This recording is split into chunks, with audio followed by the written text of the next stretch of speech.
Jake Morrison looked out the window of the transport ship as they came closer to Kepler Station.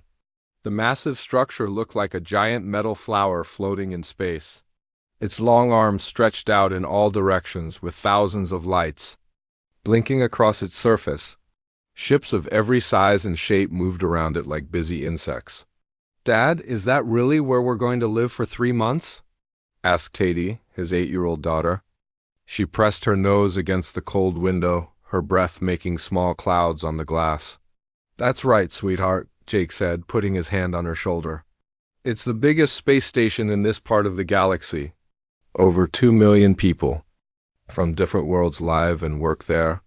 Lisa Morrison, Jake's wife, gathered their bags from the storage area. She was nervous about this assignment. Jake was a diplomat for Earth's government, and this was their first time living on an alien space station. But the pay was good, and Katie would get to see things that most Earth children could only dream about. The docking process took almost an hour. Kepler Station was so busy that their small transport had to wait in line behind cargo ships, passenger vessels, and strange alien craft that looked nothing like human designs. Katie watched in amazement as creatures with 4 arms directed traffic from the control tower. Beings that looked like walking trees loaded supplies onto floating platforms. When they finally stepped off their ship, the first thing that hit them was the noise. Thousands of voices speaking in dozens of languages filled the air. Machines hummed and beeped constantly. Announcements in different alien languages echoed from speakers in the ceiling.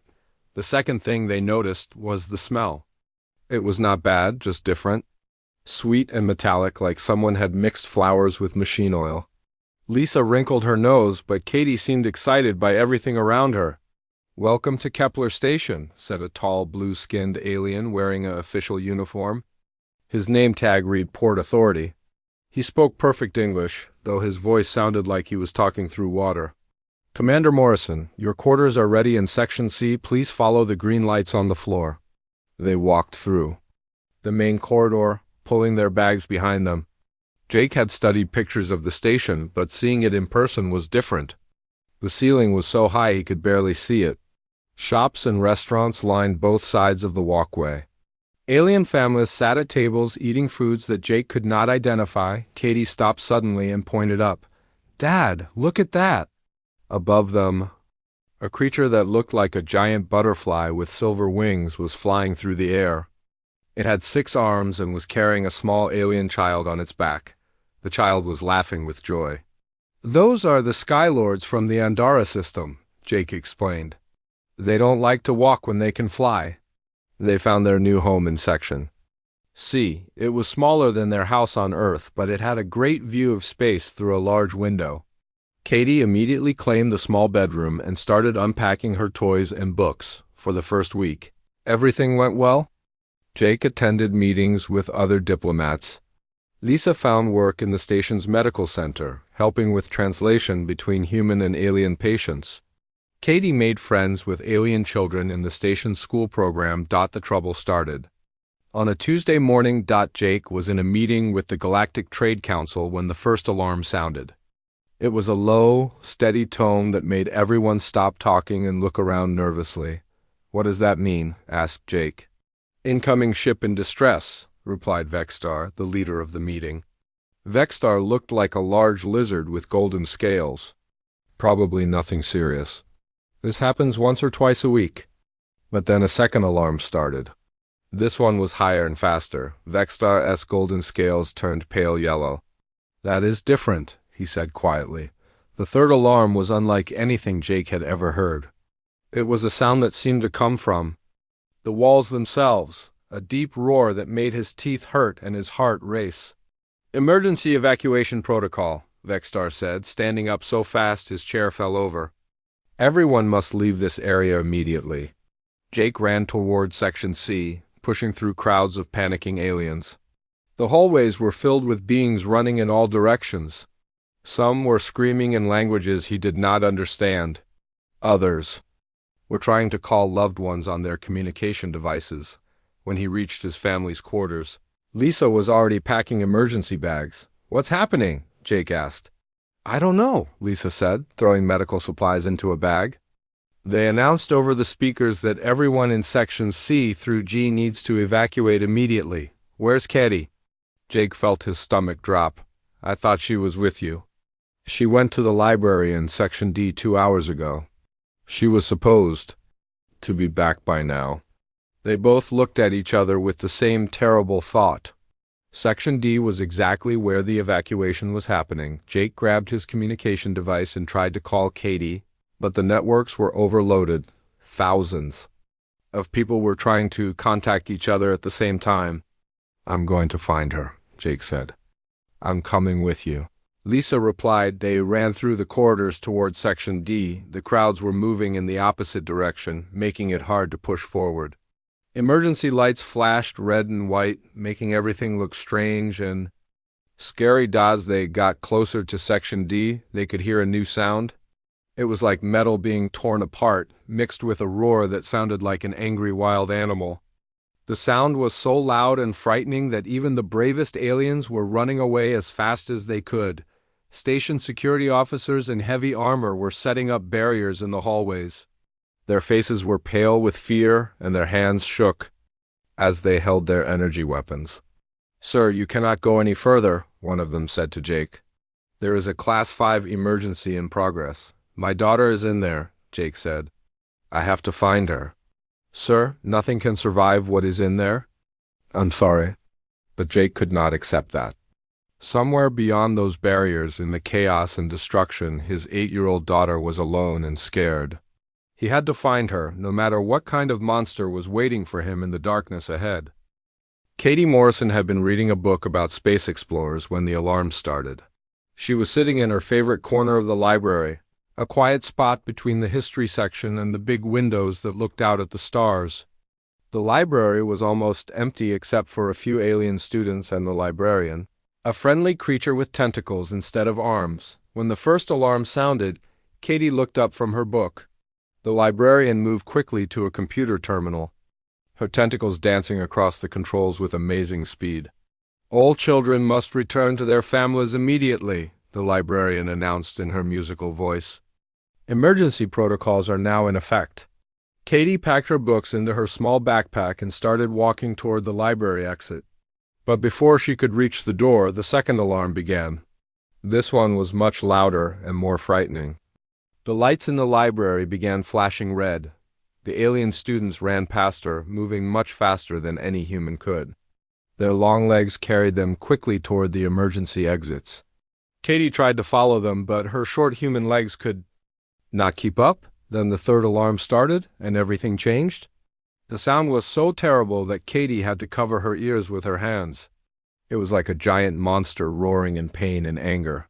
The floor began to shake under her feet. Katie found herself alone in the library.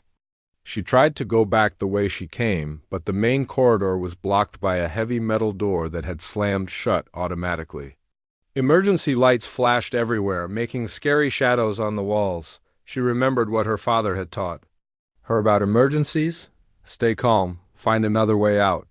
Try to get to a safe place and wait for help. Katie looked around and saw a small door marked Maintenance Access. Her father had told her that maintenance tunnels connected different parts of the station. Maybe she could use them to get back to her family. The door was heavy, but she managed to pull it open. Inside was a narrow tunnel with pipes running along the walls. The air was cooler here, and she could hear water moving through the pipes. Emergency lights provided just enough light to see where she was going. She started crawling through the tunnel, following the arrows on the walls that pointed toward different sections of the station. The tunnel was just big enough for her to move through, but an adult would have trouble fitting inside. As she crawled, the terrible roaring sound got louder. She could hear metal breaking and people screaming in the distance. Whatever was causing the emergency was getting closer to where she was. Katie reached a place where several tunnels met. There was a small room here with computer screens showing maps of the station.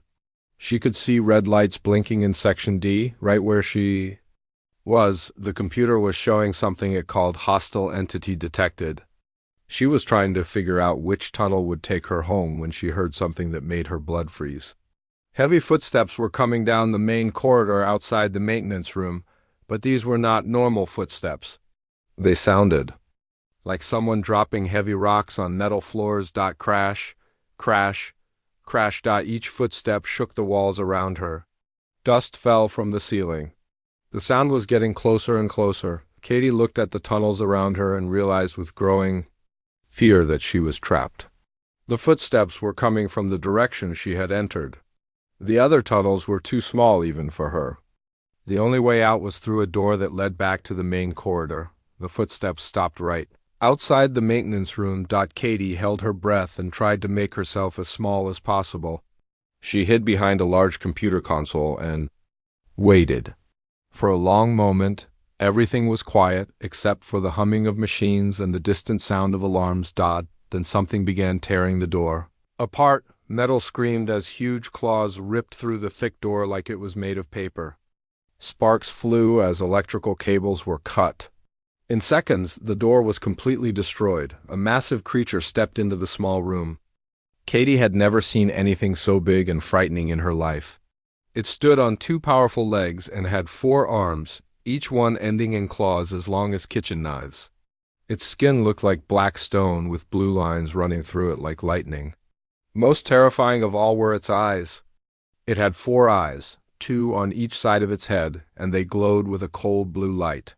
This was the monster that had been destroying the station. This was what everyone was running from. The creature looked around the room with its 4 glowing eyes. It was so tall that its head almost touched the ceiling. Steam came from its mouth as it breathed heavily. Katie could see a long cut on its left side where something had hurt it. Dark blue blood was slowly dripping onto the floor. The creature turned its head toward where Katie was hiding. 2 of its eyes focused on her hiding spot. Katie knew she had been found. She should have been terrified. Every instinct told her to scream and run. But as she looked at this massive creature, Katie noticed something that the adults had missed. The monster was hurt. It was breathing hard like her dog Rex did after running too far. Its eyes were not filled with anger like she had expected. They looked scared and confused. Katie slowly stood up from behind the computer console. The creature watched her but did not attack. She took a small step forward. "Hi there," she said in a soft voice, the same voice she used when talking to scared animals. "You're really big, aren't you?" The creature tilted its massive head to one side like a confused dog. Katie took another step closer.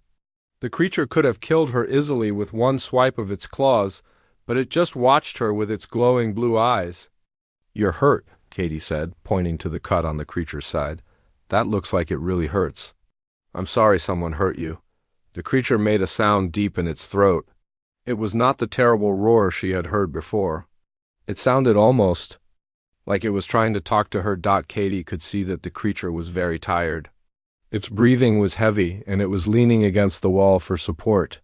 "You look really tired," she said. "Would you like to sit down? There's room over there."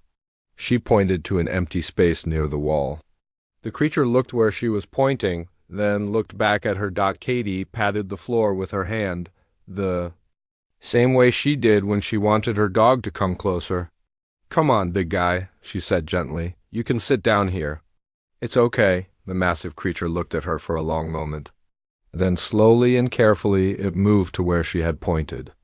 It lowered its huge body to the floor, sitting like an enormous dog. Katie smiled and took another step closer.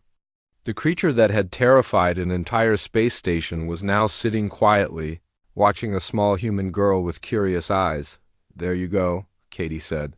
"That's much better, isn't it? Now we can be friends." Far away, through the station's security cameras, dozens of aliens were watching this impossible scene. The most dangerous creature in the galaxy had just obeyed a human child. Commander Ryan Pierce could not believe what he was seeing on the security screens. He had been watching the live feed from the maintenance room for 10 minutes, and his hands were still shaking. The 8-year-old human girl was sitting cross-legged on the floor, reading from her electronic book, "To the most dangerous creature in known space." "This is impossible," whispered Dr. Alex Carter, the station's head scientist. He had studied dangerous alien life forms for 20 years, but he had never seen anything like this. Warbeasts cannot be controlled. Their brain structure makes it impossible. The creature that the girl had started calling Rex was lying on its side now, like a massive cat taking a nap. Its 4 glowing eyes were half closed as it listened to Katie read her story about a brave princess and a friendly dragon. "Sir, we have incoming ships," reported Lieutenant Jenny Walsh from the communications station. "Word has spread throughout the galaxy. Scientists, military leaders, and government officials are all requesting permission to see this for themselves." "Commander." Pierce rubbed his tired eyes. In the past 6 hours, everything had changed. The emergency was over, but now they faced a different kind of crisis. How do you explain that a human child had done something that no one thought was possible? "Have the girl's parents been notified?" he asked, "sir." "Yes, sir. They're in the medical bay." The mother fainted when she saw the security footage. "The father keeps asking to see his daughter, but our safety protocols won't allow it." Pierce looked at the screen again. Katie had finished her story and was now showing Rex pictures on her tablet computer.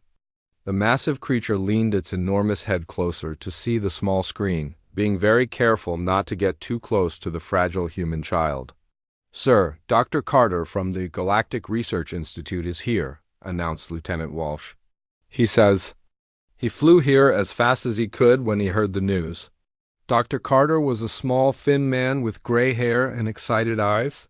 He carried several pieces of scientific equipment and looked like he had not slept in days. "Commander Pierce, this is the most important discovery in galactic history," Dr. Carter said, breathing heavily from running through the station. "Do you understand what this means? Warbeasts have killed thousands of explorers over the centuries. Entire military fleets have been destroyed trying to study them. And now a human child is treating one like a pet dog." Pierce nodded grimly. "What do you need from us, Doctor?" "I need to study this creature and the girl. I need to understand how this is possible. But most importantly, I need to make sure the girl stays safe. One wrong move, and that creature could kill her without even meaning to." They watched as Katie pulled a food packet from her backpack. It was a simple nutrition bar that human children ate for lunch. She broke it into small pieces and offered them to Rex. The massive creature delicately took the tiny pieces in its huge claws and ate them carefully. "Look at that," Dr. Carter whispered. "Its behavior is completely different." Warbeasts are supposed to eat only fresh meat. They hunt and kill their prey. But this one is eating processed human food and enjoying it. An hour later, Dr. Carter was allowed into the maintenance room. He moved very slowly and kept his hands visible at all times. Rex watched him carefully but did not become aggressive. Katie had told the creature that Dr. Carter was a friend who wanted to help make Rex feel better. "Hello, Rex," Dr. Carter said in a calm voice. "Katie tells me you have a cut that hurts. May I look at it?" Rex looked at Katie, who nodded encouragingly. "It's okay, Rex. He's a doctor. He helps people feel better." The massive creature slowly moved to show Dr. Carter the wound on its side. The doctor was amazed at how gentle and trusting the creature had become. "This is incredible," Dr. Carter murmured as he examined the cut. "The wound is healing much faster than it should. And look at its muscle relaxation. All signs of stress and aggression are gone." Katie sat beside Rex's massive head, gently petting the creature's neck. Rex made a soft rumbling sound, almost like a cat purring. "He likes it when I scratch right here," Katie explained, showing Dr. Carter a spot behind Rex's ears. "He told me so." "He told you?" Dr. Carter asked, confused. "Not with words," Katie said. "But I can tell? He moves his head this way when he like something, and he closes his eyes when he's happy. Just like my dog at home." Dr. Carter spent the next several hours studying Rex and Katie's interaction. He took notes, recorded videos, and ran medical scans. What he discovered changed everything he thought he knew about both humans and warbeasts. "Commander Pierce," Dr. Carter reported later that evening, "I have preliminary results. The human child is producing brainwave patterns I have never seen before. Her emotional state is completely open and honest. There is no fear, no aggression, no hidden motives. She genuinely cares about the creature's well-being. And the Warbeast? Pierce asked. Its brain scans show that it recognizes this emotional honesty. Warbeasts evolved on a world where everything was trying to kill them. They developed the ability to sense any threat or aggressive intent. But humans, especially human children, produce emotional patterns that the creature reads as completely safe. Pierce watched the security feed where Katie was now teaching Rex to play a simple game with colored blocks. The massive creature was carefully moving the blocks with the tips of its claws, trying not to break them. "Doctor, what does this mean?" "For the future?" Pierce asked. "It means that humans may be the key to understanding dozens of dangerous species throughout the galaxy. For years we have seen them as monsters because they attack us. But maybe they attack because they sense our fear and aggression? Humans, with their natural empathy and emotional transparency, might be able to communicate with creatures we thought were impossible to reach." News of Katie and Rex spread throughout the galaxy within days. Scientists arrived from dozens of worlds to study this unprecedented bond. Military leaders wanted to understand if this could be used to control other dangerous creatures. Government officials debated what this meant for human-alien relations, but Katie did not care about any of that. She had made a new friend, and that was all that mattered to her. Every day she visited Rex in the special habitat that had been built for him. She read him stories, played games with him, and even taught him simple commands. Rex learned to respond to basic words like sit, stay, and come here. But more importantly, he learned to trust. For the first time in his life, the galaxy's most feared predator felt safe and loved. Dr. Carter's research continued, but he already knew the most important truth. Humans possessed something rare and precious in the galaxy, the ability to see past fear and find the good in others, even in the most unlikely places. The bond between Katie and Rex was just the beginning. Soon, humans would discover that many of the galaxy's monsters were simply waiting for someone to show them kindness instead of fear. The news reached the Galactic Coalition Council on a busy Thursday morning. Chancellor Vexstar was reviewing trade agreements when his assistant rushed into the meeting room with an urgent message. "Chancellor, you need to see this immediately," the assistant said, activating the large screen on the wall. "It's about the incident at Kepler Station." Vexstar expected to see damage reports or casualty lists. Instead, he watched a small human child sitting peacefully next to a massive warbeast, feeding it from her lunchbox. His golden scales turned pale with shock. "This cannot be real," he whispered. "Someone has created a false recording." "Sir, we have confirmed this with multiple sources. The footage is genuine. A human child has somehow tamed a warbeast." Within hours, every important leader in the galaxy had seen the video. Emergency meetings were called on dozens of worlds. Military commanders canceled their plans and flew to the coalition headquarters. Scientists dropped their research projects. To study this impossible event, General Krex Vultan of the Draconian War Fleet was among the first to arrive. He was a large, muscular alien with red skin and sharp teeth who had fought in more battles than anyone could count. He slammed his fist on the council table as he spoke. "This changes everything," General Vultan declared.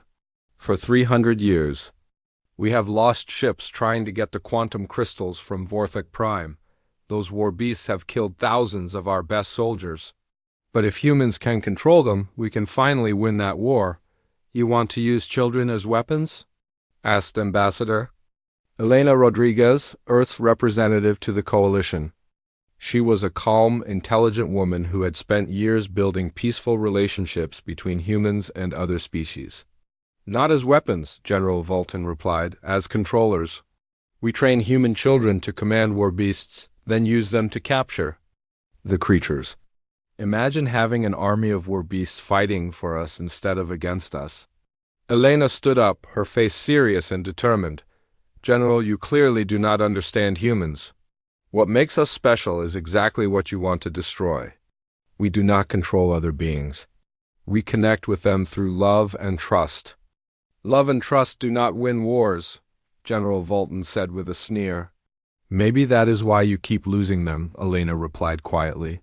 Chancellor Vextar raised his hand for silence. We must study this situation more before making any decisions.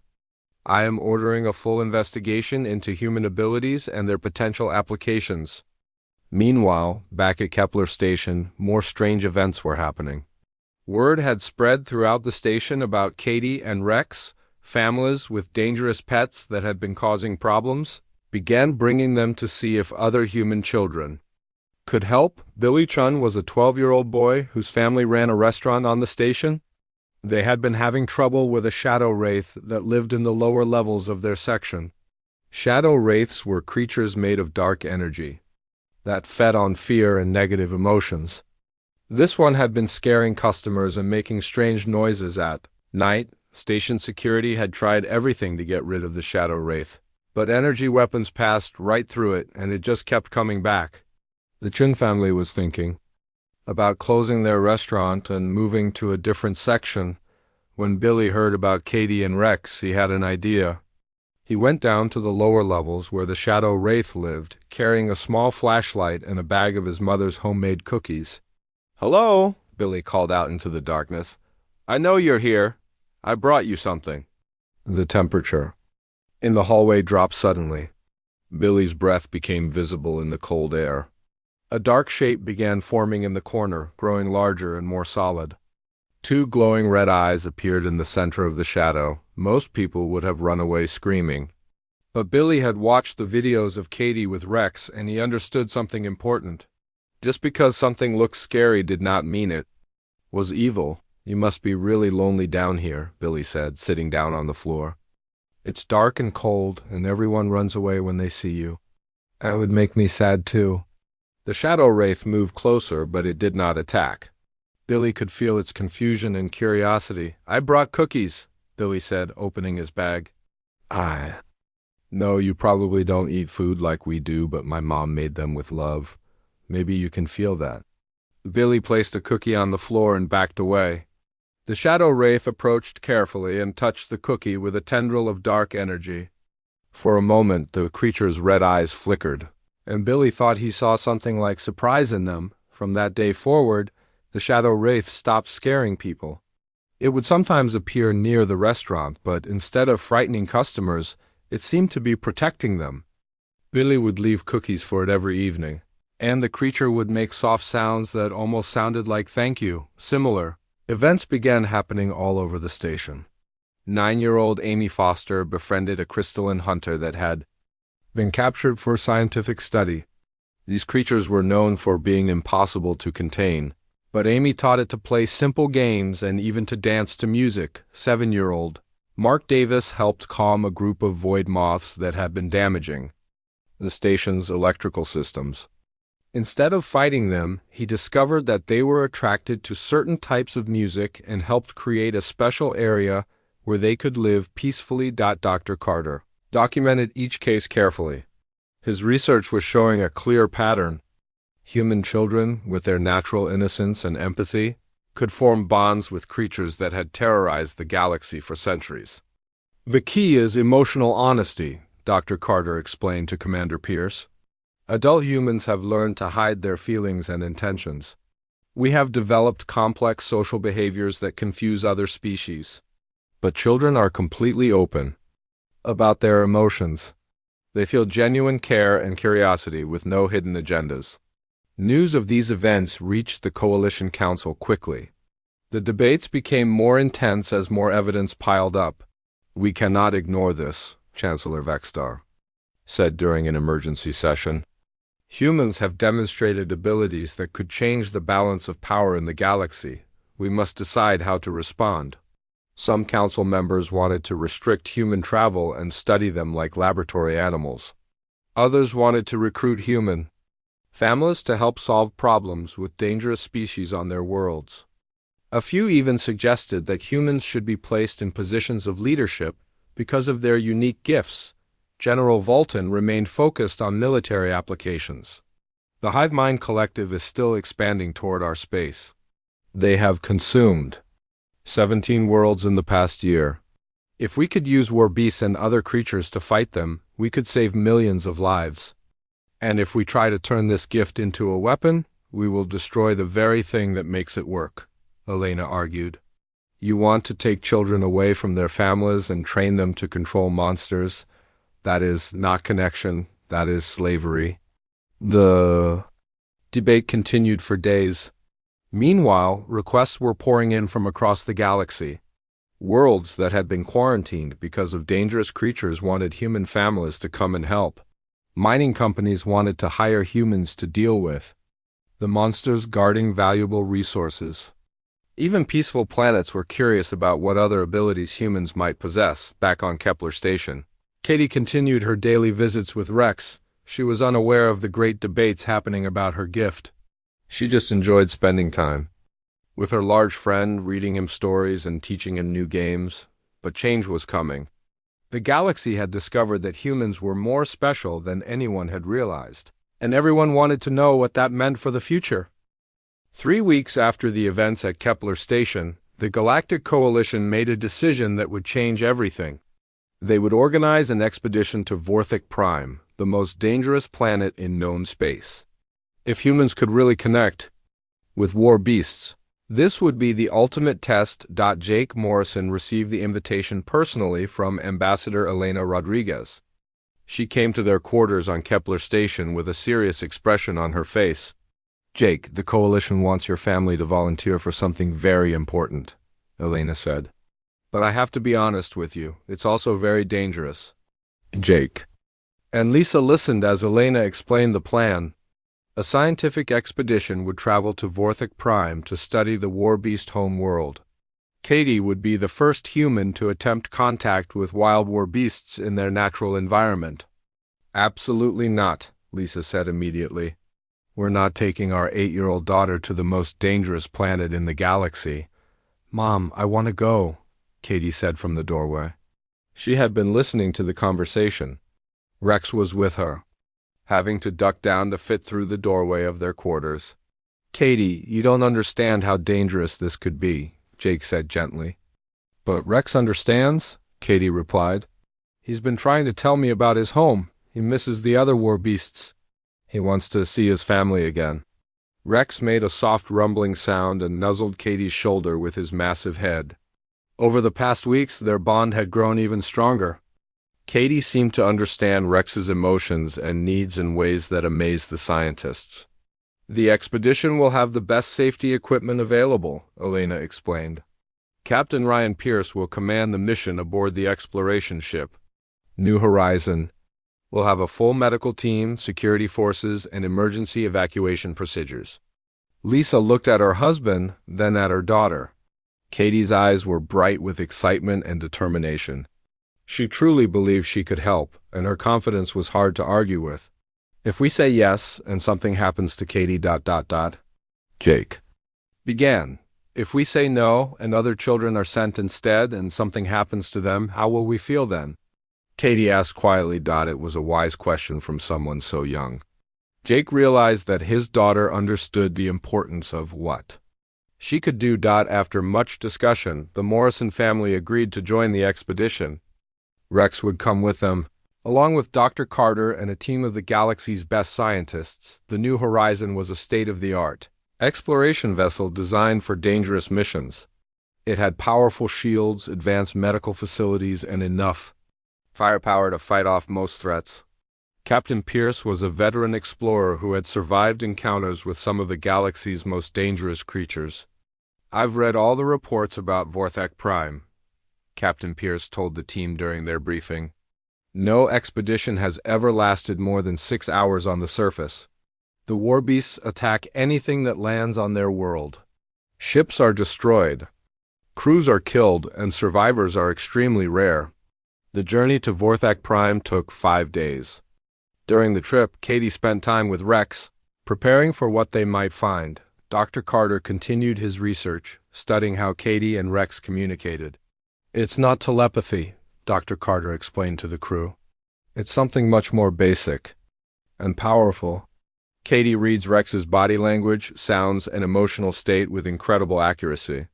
Rex trusts her completely because her intentions are always clear and honest. As they approached Vorthek Prime, everyone could see why the planet had such a terrible reputation. Dark clouds covered the surface, broken by flashes of lightning. Strange crystal formations jutted up from the ground like giant spears. The entire world looked hostile and unwelcoming.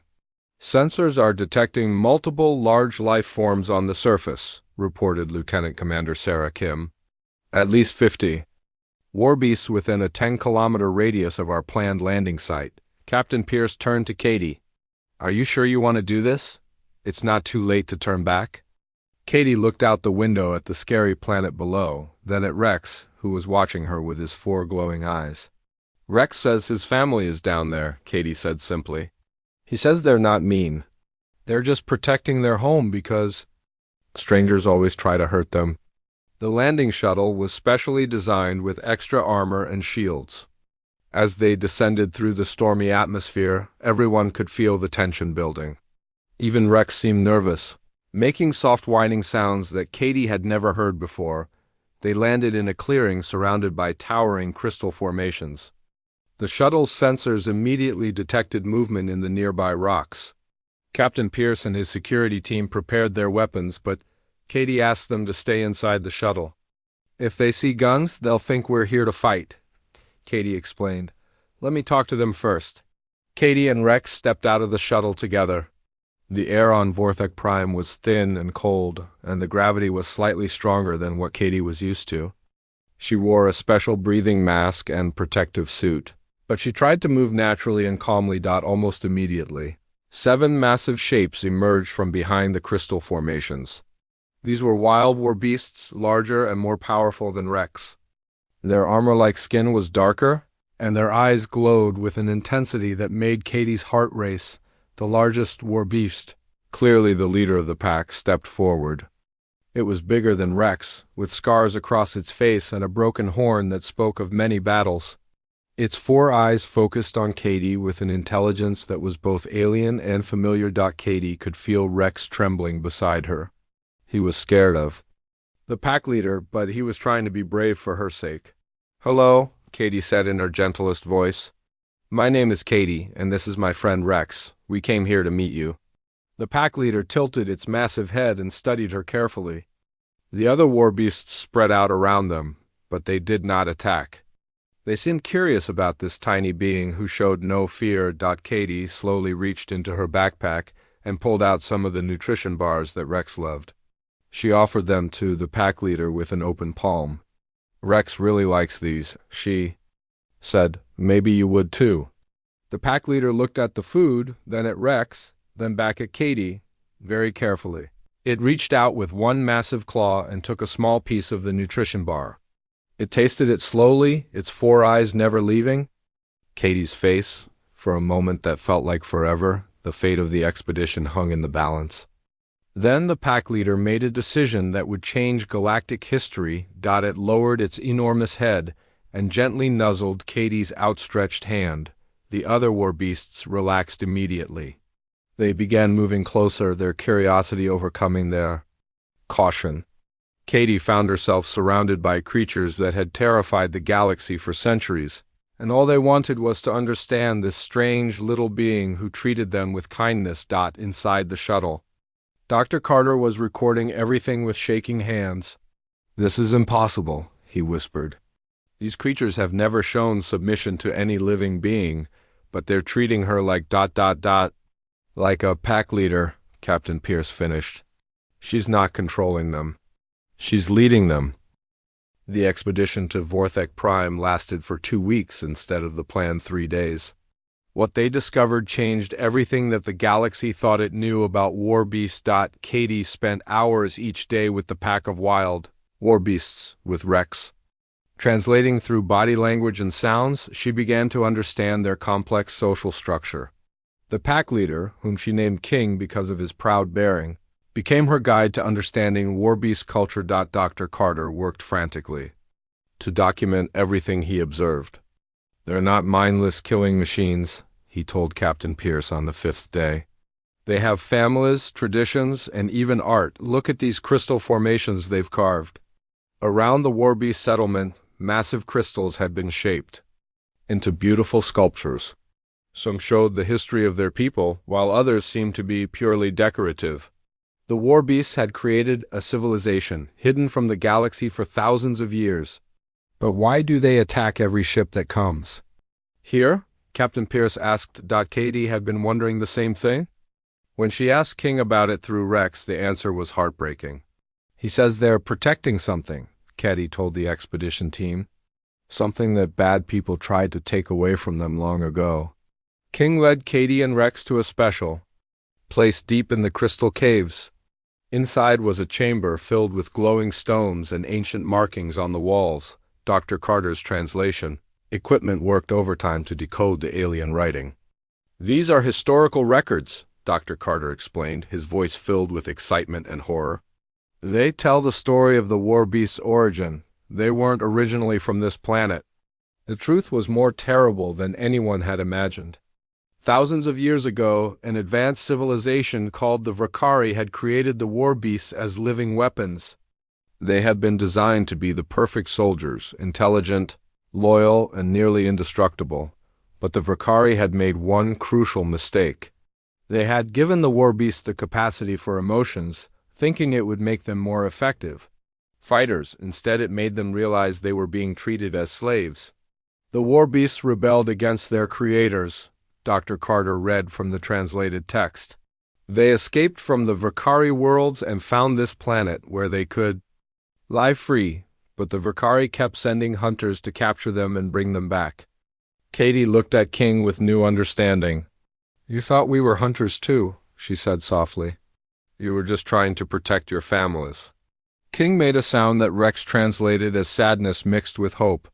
Through Rex, King told Katie that the Warbeasts had been waiting for thousands of years for someone who would see them as more than weapons or monsters. The breakthrough came on the 10th day of the expedition. King brought Katie to meet the eldest Warbeast on the planet, an ancient female named Mother by the expedition team. She was so old that crystals had begun growing on her armor-like skin, making her look like a living mountain. Mother communicated differently than the younger Warbeasts. Instead of sounds and gestures, she projected emotions and images directly into Katie's mind. Katie saw the history of the Warbeasts, their creation, their rebellion, their long journey to find a home, and their centuries of loneliness. They want to be friends with other people, Katie told Dr. Carter with tears in her eyes. But everyone who comes here just wants to hurt them or use them. They're tired of being alone. Dr. Carter realized that this was the most important discovery in galactic history. The Warbeasts weren't dangerous because they were evil. They were dangerous because they had been hurt and betrayed so many times that they trusted no one. Katie, Dr. Carter said gently, would you ask Mother if the Warbeasts would be willing to work with us? Not as weapons or tools, but as partners. And friends? The conversation between Katie and Mother lasted for hours. Rex helped translate the complex ideas while King and the other pack members listened carefully. Finally, Mother gave her answer. She says, yes, Katie announced to the excited expedition team. But they have conditions.